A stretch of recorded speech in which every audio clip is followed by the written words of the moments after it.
Thank you for your report.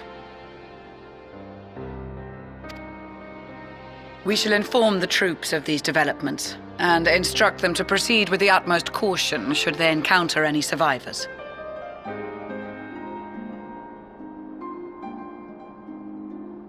Allow me to go and speak with the ones at the victor's spoils. They may be more willing to listen to a fellow Garlean and accept our offer of assistance. I pray you are right. And though I am loath to burden you any further, should there be an appropriate occasion to speak of Licinia and her sister, please do so.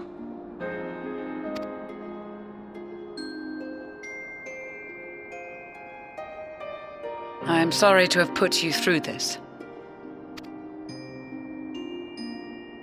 My distress is nothing compared to their suffering. So tell me, what else have we learned?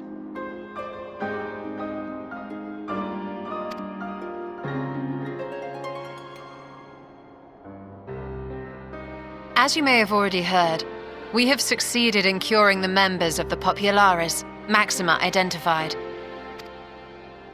They have provided us with some intriguing insights into the current state of Garlemald.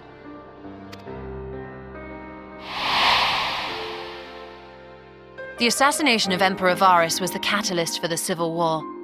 Nerva declared his claim to the throne, and his opponents refused to recognize it. Fighting broke out in the capital, where Nerva's Third Legion clashed with the First, who remained loyal to Varus even after his death. Of course, even Imperial warmongers would balk at the idea of turning their shining city into a battleground. Like burning down the wood to spite the wasps. Neither side would be so mad. Unless something or someone inflamed their animosity to such an extent that they could not help but act against their better judgment.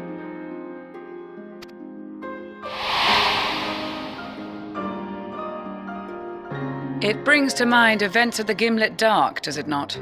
The Emperor's sudden withdrawal from the front lines, specifically. Nerva and his father, Titus, Varus's then political rival, took advantage of rumors that Crown Prince Zenos had been possessed by a demon.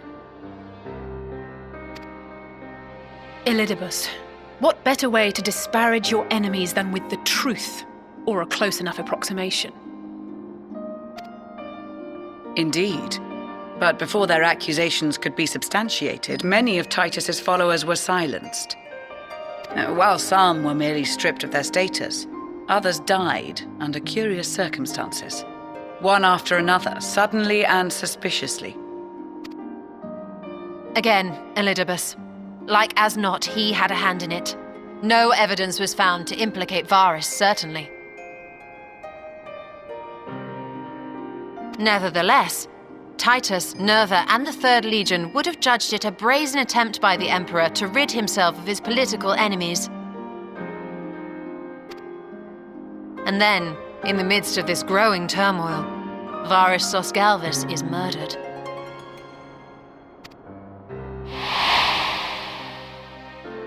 And Garlemald's own prodigal son, Gaius van Belsar, is named the murderer. Shortly thereafter, Nerva claims the right of succession, and in response, the First Legion claims the assassination was part of a coup d'etat orchestrated by Titus and Nerva.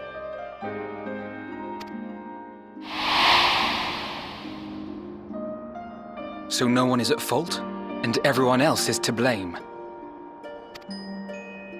I should add that both parties received substantial financial backing, presumably to provide them with the means and encouragement to pursue a swift victory, and that these contributions came from the self-same benefactor. I'd heard House Brutus had been filling the Third Legion's coffers, but the First as well. It would seem so. Though the Populares determined that the First Legion received funds from a variety of organizations, all had connections to House Brutus. So Fandaniel, in the guise of Asahi, was playing both sides against each other the entire time. The information we gained from my friends does not end there. One night, shortly after fighting broke out, the capital was shaken by an immense tremor. From that point onward, they have no memories, no recollection of any events, including our clash on the Magna Glaciers. But when asked about the Imperial Palace and its bizarre transformation, they somehow recall Emperor Varys giving them orders in their dreams. May the Tower of Babil stand as testament to the glory of Garlemald. This sounds awfully familiar. We have something to show you all.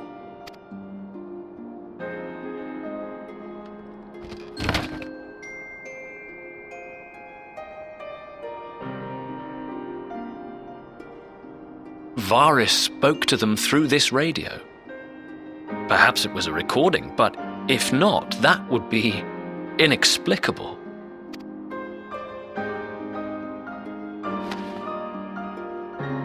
We are of one mind, then.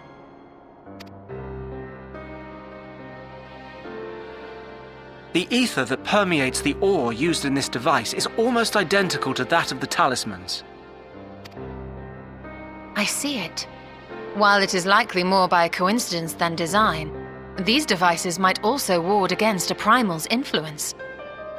A picture is beginning to form. If the tremor felt throughout Garlemald was a wave of ether emitted by a primal, then while those within range would have been tempered, those huddled around a radio desperate for news concerning the Civil War would have been spared. No wonder Licinia kept it close. My friends, I must speak with you. A young man was caught trying to steal our supplies. He is a soldier of the Iron Men, we think, but one who has not been made thrall.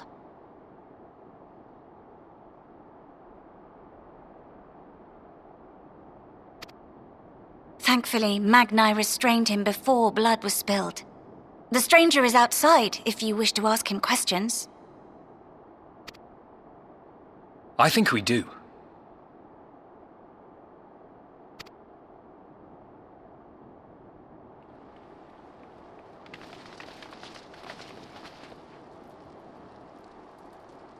Who do we have here?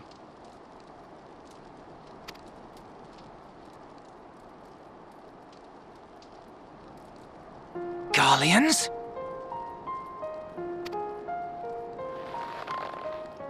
Traitors to your homeland! Have you no shame?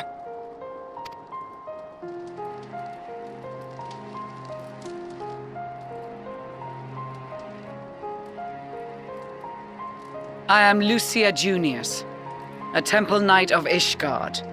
And you are? Jullus Pier Norbanus. And that's all you invaders will get from me. We are not here to invade Garlemald. Far from it. Like you, our allies in Eorzea and the Far East fight in defense of their lives and their loved ones even as we speak. But it is the people of Garlemald who have suffered most. This we know. And that is why we have come to offer you our aid, that we may unite against our common foe.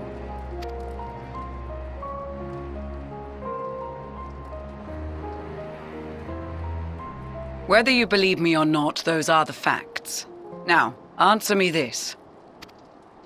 Why would a proud soldier of the Empire be reduced to stealing? The situation must be dire indeed for you to go to such lengths. If it is supplies you seek, we would gladly share ours, or turn a blind eye while you leave with your spoils. I will not negotiate. My commander will determine how to deal with you and yours. If you wish to treat with him, I will take you, but no more than 3. I don't much like the sound of that. But if we do accept his proposal, I suggest the 2 of us and...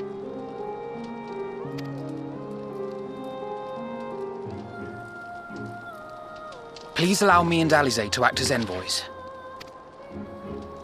May I ask why? We have seen with our own eyes the hardships the Garleans face, how their futures and lives hang in the balance. It's not the warmest invitation, but it's an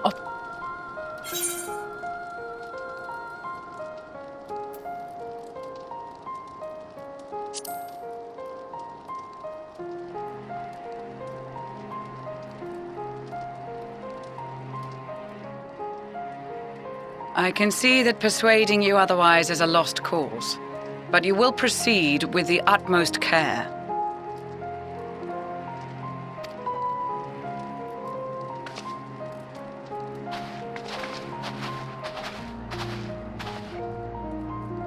Couple of children and what? A sellsword? Is this an insult? Not in the least. You will find that they are more than qualified to speak on our behalf.